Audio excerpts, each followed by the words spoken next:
దేశవ్యాప్తంగా ఒక చారిత్రాత్మక చట్టసభల్లో 33% మహిళలకి రిజర్వేషన్ అనే బిల్లు ప్రవేశపెడుతున్నందుకు ఒక పక్క పార్టీలకి, ప్రాంతాలకి, కులాలకి, మతాలకు అతీతంగా ప్రతి ఒక్కరూ మహిళలు కూడా సంతోషంగా ఉన్న ఈ సమయంలో ఆంధ్ర రాష్ట్రంలో జగన్మోహన్ రెడ్డి గారు ఆయన సైకో బ్యాచ్ నిన్నటి నుంచి చేస్తున్న విమర్శలు, కబుర్లు, వాళ్ళు చెప్పుకుంటున్న గొప్పల గురించి మాట్లాడడానికి మేము ముందుకు వచ్చాను. ఇప్పటి వరకు జగన్మోహన్ రెడ్డి గారు వాళ్ళ టీము విలన్లు మాత్రమే అనుకుంటూ వస్తున్నామండి. వాళ్ళు మంచి జోకర్లను కూడా ఈ మధ్యకాలంలో వాళ్ళు మళ్ళీ నిరూపించుకుంటూనే ఉన్నారు. ముఖ్యంగా మాజీ మహిళా మంత్రి గారైన విడుదల రజనీ గారు ఈరోజు ప్రెస్ మీట్ పెట్టి తెలుగుదేశం పార్టీ వచ్చినప్పటి నుంచి అన్ని ఘోరాలు, అకృత్యాలే, అన్ని వర్గాల వారికి, ఇటు మహిళలకి, వృద్ధులకి, పిల్లలకి, యువకులకి అందరి మీద కూడా అకృత్యాలు జరిగిపోతున్నాయని నోటి మాటగా మాట్లాడుతున్నారు.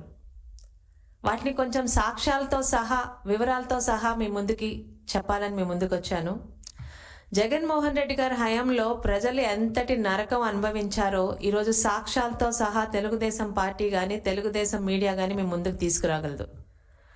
కేంద్ర సంస్థ ఎన్సీఆర్బీ 2023లో సంవత్సరానికి విడుదల చేసిన నివేదిక ఒక్కసారి గూగుల్లో తెప్పించుకుంటే ఎవరి సాక్ష్యాలు మనకు అక్కర్లేదు. జగన్మోహన్ రెడ్డి గారి హయాంలో ఆంధ్ర రాష్ట్రంలోని నేరాలు, ఘోరాలు ఎంత హైయెస్ట్ పీక్ స్టేజ్కి వెళ్ళాయో ఒక్కసారి ఆ నివేదికే మనకి తెలియపరుస్తుంది.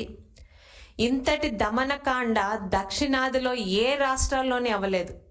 మనకంటే వైశాల్యంలోని ప్రజల్లో ఎక్కువ సంఖ్యలో ఉన్న ఇటు కర్ణాటక, తమిళనాడును దాటి మరి జగన్మోహన్ రెడ్డి హయాంలో ఆంధ్ర రాష్ట్రంలోని ప్రాంతాల మీద, అన్ని కులాలు, మతాలు, అన్ని వర్గాల మీద ఎలాంటి దమనకాండ జరిగిందో ఈరోజు సాక్ష్యాలతో సహా మీడియా నిరూపిస్తుంది.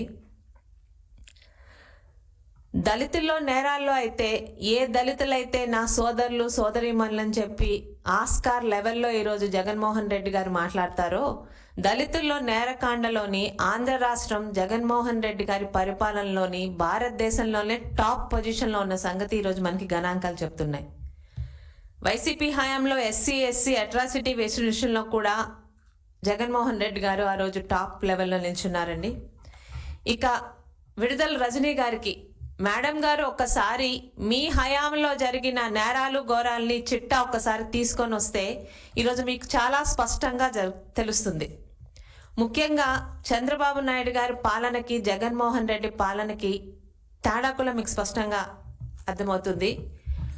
మహిళలకి గౌరవం కల్పించిందే చంద్రబాబు నాయుడు గారు. అంతకుముందు మా పార్టీ నిర్మాణం చేసిన నందమూరి తారక రామారావు గారు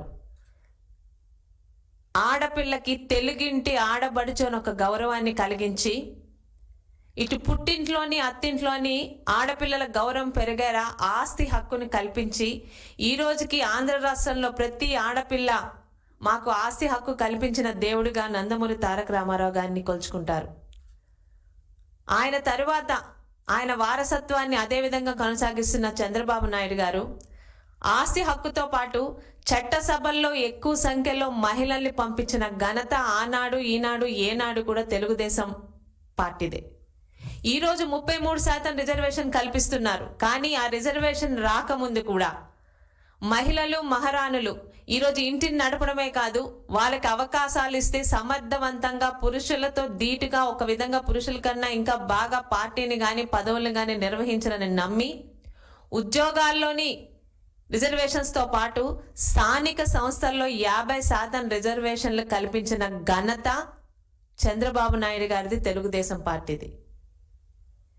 డ్వాక్రా మహిళలు ఈరోజు చదువులతో సంబంధం లేకుండా ఒక ఆడపిల్లకి సంపాదన మార్గాన్ని చూపిస్తే ఇంటిని ఎంత చక్కగా సరిదిద్దుకుంటుందో అన్న ఒక ఆలోచనతో డ్వాక్రా సంఘాలు స్థాపించి సుమారు 1 కోటి మంది డ్వాక్రా మహిళలు ఒక నమ్మకంతో సంఘాల్లోని జాయిన్ అయ్యేలా చేసింది చంద్రబాబు నాయుడు గారు. అమెరికా ప్రెసిడెంట్ పక్కన డ్వాక్రా మహిళని కూర్చోపెట్టి చంద్రబాబు నాయుడు గారి ప్రభుత్వంలో మహిళలకు ఎంతటి ఆదరణ ఇస్తున్నారో చరిత్రే చెప్తుంది. ఈరోజు ఇక జగన్మోహన్ రెడ్డి గారు మహిళలకి ఎంత ఆదరణ ఇచ్చారో కూడా ఒకసారి మీ అందరికీ తెలియాలండి. అమరావతి మహిళలు మనెవ్వరం మర్చిపోం. ఈరోజు thanks to media and social media, ఈరోజు వీడియోల సాక్ష్యాలు మరియు ఫోటోల సాక్ష్యాలు ఉండడం వల్ల ఈరోజు మీ ముందుకు మళ్ళీ జగన్మోహన్ రెడ్డి గారి దమనకాండని మీ అందరికీ మళ్ళీ నిరూపించగలుగుతున్నాం. అమరావతి మహిళలు చేసిన పాపం ఏంటండి? చంద్రబాబు నాయుడు గారు 2014లో మనల్ని రాజధాని లేని రాష్ట్రంగా నడి రోడ్డు మీద పెడితే తెలుగువాడి పౌరుషం చూపించేలా అమరావతి రాజధాని పెడతామని అమరావతి కూడా ప్రతి ఒక్కరు ఆమోదంతో తీసుకొచ్చారు. 30,000 ఎకరాల్ని సాదాసీదా రైతులు, పేద రైతులు, మా భవిష్యత్ తరాలకి ఇక్కడ ఒక అద్భుతమైన రాజధాని వస్తుందని చంద్రబాబు నాయుడు గారి నమ్మకంతో ఇచ్చినదే వాళ్ళు చేసిన తప్పు. 2019కు ముందు అమరావతి రాజధాని ఇక్కడే ఇల్లు కట్టుకున్నానని మొసలి కన్నీరు కార్చి కల్లి బొల్లి కబుర్లు చెప్పిన జగన్మోహన్ రెడ్డి గారు 2019లోని ఎన్నికల్లో గెలవగానే ఆయన నిజ స్వరూపం చూపించారు. 5 సంవత్సరాలు అమరావతి మహిళల్ని ఆయన ఎలా ఏడిపించారో, ఎలాంటి ఇబ్బంది పెట్టారో, ఈరోజు మహిళలకి మేమే మంచి చేశామని కల్లిబొల్లి కబుర్లు చెప్తున్న వైసీపీ మీడియా ప్రతినిధులకి, వైసీపీ మహిళా ఎమ్మెల్యేలకు ఒక్కసారి ఫోటోలు కూడా చూడమని చెప్తున్నాను. అమ్మల్లారా, వీరు మహిళలే. వీళ్ళు చేసిన తప్పు మనందరికీ రాజధాని కావాలని, ఆంధ్ర రాష్ట్రానికి అద్భుతమైన అమరావతి రాజధాని కావాలని వాళ్ళకున్న భూముల్ని త్యాగం చేసిన నిస్వార్థమైన మహిళలు అమరావతి మహిళలు. వీరి మీద మీ ప్రభుత్వంలో సాధించిన దమనకాండను ఒక్కసారి మీరు కల్లారా చూసి ఈరోజు మీరు మాట్లాడుతున్న అసత్యాలు ఒక్కసారి మళ్ళీ మాట్లాడమని చెప్తున్నాను. 1 కాదు 2 కాదండి, మేమందరం కల్లారా చూసాం. కనకదుర్గమ్మ వారధికి, కనకదుర్గమ్మ దగ్గరికి అమరావతి రావాలని పూజలు చేయడానికి వెళ్తున్న మహిళల్ని మీరు ఎంత ఇబ్బంది పెట్టారో, నడి రోడ్డు మీద ఇస్తిరాకులు లేకుండా రోడ్డు మీద వారు అన్నం తినేలా చేసిన క్రూరమైన మనస్తత్వం మీది. తిరుమలకి పాదయాత్ర చేస్తూ వాళ్ళు చాలా శాంతంగా అమరావతి రావాలి, మా భూములకి ఒక సార్థకత కావాలని తిరుమల దేవుడి దానికి వెళ్తుంటే సర్వేపల్లి దగ్గర మీ అప్పటి ఎమ్మెల్యే అయిన కాకాని గోవర్ధన్ రెడ్డి గారు, ఇంకా ఇంతకన్నా నీచమైన పదం నేను వాడలేకపోతున్నాను, అమరావతి మహిళలు బహిర్భూమికి వెళ్తుంటే వాటి మీద కూడా డ్రోన్లు తిప్పారంటే ఇంకా మీలాంటి నీచ నికృష్టమైన వాళ్ళు ఈరోజు మహిళలకు మేము చేశామని చెప్తుంటే నవ్వాలో ఏడవాలో అర్థం కావట్లేదు. అమరావతి మహిళల మీద మీరు చేసిన దమనకాండ చరిత్ర ఎప్పటిలో గుర్తుంచుకుంటుంది. మహిళలకు మేము మంచి చేశామని మీరు చెప్తే ఈరోజు జనాలు ఎలా నవ్వాలో కూడా వాళ్ళకి అర్థం కావట్లేదండి. ఇక సోషల్ మీడియా, నేను one of the social media బాధితురాలనే. నీచాతి నీచంగా, అసభ్యంగా, అశ్లీలంగా భయపడితే ఆడవాళ్ళు రాజకీయాలు వదిలిపెట్టి వెళ్ళిపోతారు అని మీరు మీ సోషల్ మీడియా పేటీఎం కుక్కలు ఎంతమంది తెలుగుదేశం కానీ, ఆ రోజు పవన్ కళ్యాణ్ గారి కుటుంబంలో కానీ జనసేన మహిళల్ని మీరు ఇబ్బంది పెట్టారు. ఈరోజు సోషల్ మీడియా సాక్షిగా ఫైల్స్ అన్నీ మా దగ్గర ఉన్నాయి. ఒక్కసారి ఈరోజు మీ హయాంలో సోషల్ మీడియాలో ఇబ్బంది పడిన ప్రతి ఒక్క మహిళలు ఈరోజు మీడియా ముందుకు వచ్చి మీరు చేసినవి, మీరు రాయించినవి చూపిస్తే దేంతో మీరు మాట్లాడతారు? మళ్ళీ మీరు మహిళల పక్షపాతమని మేము ఒక్కసారి అడుగుతున్నాను. ఒక్క పిలిపిస్తే చాలు. ఈరోజు శ్రీకాకుళం నుండి చిత్తూరు దాకా, కడప నుండి కర్నూలు దాకా మీ వల్ల ఇబ్బంది పడి కుటుంబాలు ఎంత ఇబ్బంది పడ్డాయో ఆ మహిళలందరూ నేను ఒక బాధితురాలనే, నాకు తెలుసు ఆ బాధలు. ఎవరిని వదిలిపెట్టలేదు మీరు. పార్టీకి అండగా ఉన్న ప్రతి ఒక్క మహిళని, జనసైనికుల్లో ఉన్న జనసేన వీర మహిళలను ప్రతి ఒక్కరిని నీచాతి నీచంగా, మీకు తెలిసింది అదొకటే కదా, కొన్ని వందల వేల లక్షల ఫేక్ అకౌంట్లు పెట్టుకొని పెద్ద పెద్ద వాళ్ళతో కూర్చోపెట్టి, అంటే మహిళ అంటే అంత చులకన ఎందుకు ఈరోజు మళ్ళీ మాట మాట్లాడుతున్నానంటే, ఈరోజు మహిళా బిల్లు ప్రవేశపెడుతున్న సందర్భంలో ప్రతి ఒక్కటి ఏది చేసినా నేను చేశానని చెప్పి భ్రమల్లో బ్రతుకుతున్న జగన్మోహన్ రెడ్డి గారి తరపు నుండి ఈరోజు మహిళా మాజీ మంత్రులు మీడియా ముందుకు వచ్చి మా జగన్మోహన్ రెడ్డి గారు 90% మహిళల గురించి అన్ని తీసుకొచ్చారంటే నవ్వొస్తుందండి. ఆఖరికి స్వయాన మీ జగన్మోహన్ రెడ్డి భార్య గారి మీద ఎవరో మా తెలుగుదేశం కార్యకర్త ఒక తప్పుడు మాట పెట్టి తర్వాత ఆయన క్షమాపణ అడిగినా కూడా మహిళలంటే ఈరోజు ప్రతిపక్షంలో ఉన్న మహిళలకు కూడా మేము అదే ఆదరణ ఇస్తాము అని చెప్పి చంద్రబాబు నాయుడు గారు మా సొంత కార్యకర్తను చూడకుండా కూడా ఆయన్ని శిక్షించి లోపల పెట్టారు. అది తెలుగుదేశం చంద్రబాబు నాయుడు గారి క్రమశిక్షణ, మేము మహిళలకు ఇస్తున్న ప్రాధాన్యత. అంతేగాని తల్లిని చెల్లిని మేమందరం పక్కన పెట్టండి. జగన్మోహన్ రెడ్డి గారు ముఖ్యంగా ఆయన వైపు నుంచి మాట్లాడుతున్న సోకాల్డ్ వైసీపీ అధికార ప్రతినిధులకి మేమందరం పరాయి వాళ్ళం, మమ్మల్ని అందరిని ఎంత ఇబ్బంది పెట్టారో పని పక్కన పెడదాం. సొంత తల్లిని చెల్లిని కూడా జగన్మోహన్ రెడ్డి గారి ఊరుకోలేదంటే ఇంకా మీరా అండి ఈరోజు మీడియా ముందుకు వచ్చి మహిళా పక్షపాతి జగన్మోహన్ రెడ్డి గారు అంటే జనాలు దేంతో నవ్వాలో కూడా అర్థం కావట్లేదు. 3000 కిలోమీటర్లు అన్నని జైల్లో పెడితే తన పార్టీకి అన్నకి అండగా నిలిచి జగనన్న వదిలిన బాణాన్ని అని షర్మిలా రెడ్డి గారు ఎలా కష్టపడ్డారో ఆమె ప్రతిపక్షమే కానీ ఒక మహిళగా ఆమె పడిన కష్టం మేము చూసాం. అంత ఈజీ కాదు. ఆషామాషిగా ఒకే ఒక్క అమ్మాయి అన్ని వేల కిలోమీటర్ల అన్న గురించి తిరిగితే ఆ షర్మిలా రెడ్డి గారి గురించి ఈరోజు జగన్మోహన్ రెడ్డి ఆయన టీము సోషల్ మీడియాలో పెడుతున్న కమెంట్లు చూస్తుంటే నిజంగా ఆయనకి చెల్లిగా పుట్టినందుకు ఆ అమ్మాయి ఏం పాపం చేసుకుందా అని అర్థమవుతుంది. చెల్లికి సమానంగా రాజశేఖర్ రెడ్డి గారు ఆస్తులు సమానంగా పంచమన్నారన్న పాపానికి సొంత తల్లిని కూడా ఇంట్లోంచి బయటకు గంటేసిన ఈ జగన్మోహన్ రెడ్డి గారు మద్యపాన నిషేధం చేస్తానని చెప్పి అక్క చెల్లెమ్మలని పాదయాత్రలో వాళ్ళ నెత్తి మీద పెట్టిన భస్మాసుర హస్తంతో ఈరోజు కల్తీ మద్యాన్ని తీసుకొచ్చి ఎన్ని వేల కుటుంబాల్లో ఈరోజు ఎన్ని వేల మహిళల మంగళసూత్రాలు తెంచారో కూడా ఒక్కసారి మీరు మాట్లాడితే బాగుంటుంది. వైసీపీలో ఉన్న మాజీ మహిళా ఎమ్మెల్యేలు, మంత్రులు ఈరోజు చరిత్ర సాక్ష్యం చెప్తుంది. మీరు వచ్చి మాట్లాడినంత మాత్రాన జరిగినవన్నీ ఈరోజు మీడియాల్లోని ఫోటోల్లో చాలా సంక్షిప్తంగా ఉన్నాయి. ఒక అమరావతి మహిళలు, మాలాంటి ఎంతో మంది మహిళలు సొంత తల్లి చెల్లికి మీరు ఏం చేశారో చెప్తే బాగుంటుంది.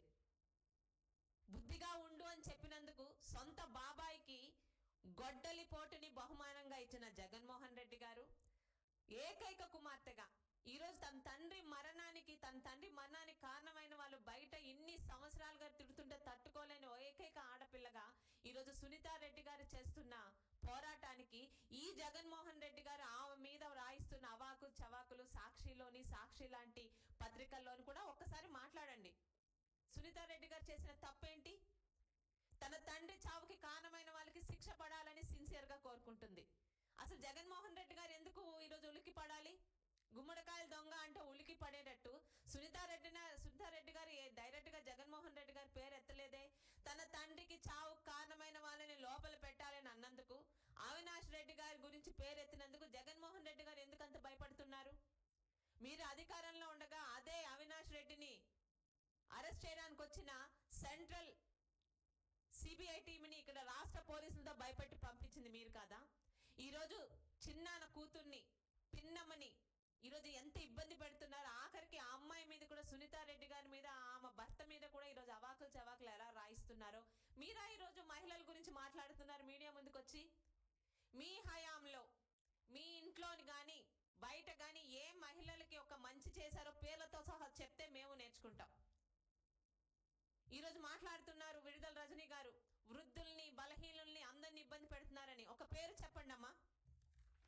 ఈరోజు ఓవరాల్ ర్యాంకింగ్ మీ హయాంలోని ఆంధ్ర రాష్ట్రంలో నేరాలు ఎలా ఉన్నాయో, తెలుగుదేశం పార్టీ కూటమి ప్రభుత్వం వచ్చాక ఆంధ్ర రాష్ట్రం ర్యాంకులు ఎలా ఉన్నాయో మేము నోటి మాటగా చెప్పట్లేదు. ఈరోజు గూగుల్లోని ఓవరాల్ ర్యాంకింగ్ ఇచ్చిన ప్రకారం ముందు పెట్టుకొని సాక్ష్యాలతో మాట్లాడుతున్నాం. 2019లో నేరాల్లో ఆంధ్ర రాష్ట్ర ర్యాంకు 13వ ర్యాంక్ అయితే 2020లో 12వ ర్యాంకు, 2022లో 5వ ర్యాంకు, ఈరోజు 2025 కూటమి ప్రభుత్వం వచ్చాక సెకండ్ ర్యాంకులో ఉన్న ఆంధ్ర రాష్ట్రం సాక్ష్యాలతో గూగుల్ నుంచి తీసుకొచ్చిన ర్యాంకింగ్లతో ఈరోజు నేను మాట్లాడుతున్నాను. అంతేగాని మాట్లాడమన్నారు కదా అని మీడియా ముందు కూర్చొని 39వ ర్యాంకులో ఉంది ఈరోజు ఆంధ్ర రాష్ట్రం చెప్పితే అది నమ్మరండి. రజనీ గారు చిలక పలుకులు బాగానే మాట్లాడుతున్నారు. మీ హయాంలో జరిగిన హత్యల పేర్లతో సహా చెప్పమంటారా? జై జగన్ అన్నందుకు పట్టబగలు కోటం చంద్రయ్యని నడి రోడ్డు మీద పీక కోసి చంపారు. అది మర్చిపోయారు అనుకుంటున్నారు ఆంధ్ర రాష్ట్ర ప్రజలు? నందం సుబ్బయ్యని చంపిన మాట మర్చిపోయారు అనుకుంటున్నారా? మాస్క్ ఇమ్మన్నందుకు దళితుడైన డాక్టర్ సుధాకర్ గారు పిచ్చివాడిగా ముద్రేసి అది హత్య ఆత్మహత్య తెలియకుండా ఆయన చనిపోయేలా చేసిన సంగతి మర్చిపోయారు అనుకుంటున్నారా? మా అక్కని ఎందుకు నిందిస్తున్నారు, ఎందుకు ఏడిపిస్తున్నారు అన్నందుకు ఒక 10 సంవత్సరాల పసి బాలుడు అమర్నాథ్ గౌడ్ని కాల్చి చంపిన వాళ్ళు ఎవరో ఏ పార్టీ వారో తెలియదు అనుకుంటున్నారా? సిగ్గు పడకుండా, సిగ్గు లేకుండా ప్రతిరోజు మీడియా ముందుకు వచ్చి అబద్ధాలు వాగడమే అలవాటైపోయిన వైసీపీ మీడియా ప్రతినిధులకి, అలాగే జగన్మోహన్ రెడ్డి గారికి ఒకటే మాట, ఆంధ్ర రాష్ట్ర ప్రజలు ఏది మర్చిపోలేదు, మర్చిపోలేరు కూడా. ఈరోజు తెలుగుదేశం పార్టీ ఆ రోజు కానీ, ఈ రోజు కానీ, రేపు ఉదయం భవిష్యత్తులో కానీ మహిళలకి గౌరవం ఇచ్చింది తెలుగుదేశం పార్టీ. ఈరోజు 3 మహిళా మంత్రుల్ని చాలా ప్రాముఖ్యమైన వాళ్ళకి శాఖలు కల్పించి వాళ్ళకి పూర్తిగా ఇండిపెండెన్స్ తోని మీరు ముందుకు వెళ్ళండి అని చెప్పి ఈరోజు భుజం తట్టి పంపిస్తుంది చంద్రబాబు నాయుడు గారే. భవిష్యత్తులో కూడా మహిళలకి ఇంతకన్నా మించిన గౌరవం ఇచ్చేది తెలుగుదేశం పార్టీయే. అంతేగాని మాట్లాడమన్నారు కదా అని లేనిపోని అబద్ధాలతో మీరు మీడియాలోకి వస్తే, నిజాలతో సాక్ష్యాలతో మీడియా దగ్గరికి వచ్చేంత సాక్ష్యాలు ఈరోజు మా తెలుగుదేశం నాయకుల దగ్గర ఉన్నాయి.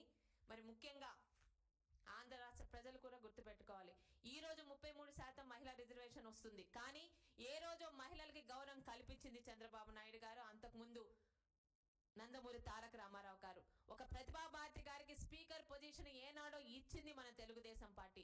ఈ రోజు దళితులకి, బీసీలకి, ఎస్టీలకి, ఎస్సీలకి, ప్రాంతాలకి, కులాలకి, మతాలకు అతీతంగా ప్రతి వర్గాన్ని కలుపుకుంటూ తెలుగుదేశం పార్టీ మన అందరిది అని ముందుకు వెళ్తుంది. దయచేసి మీడియా ముందుకు వచ్చే ఈ మొసలు కన్నీరు కార్చే వాళ్ళ మాటల్ని, వాళ్ళ అబద్ధాలని మీరు ఒకసారి చెక్ చేసుకోవాలని కోరుకుంటున్నానండి. జై తెలుగుదేశం.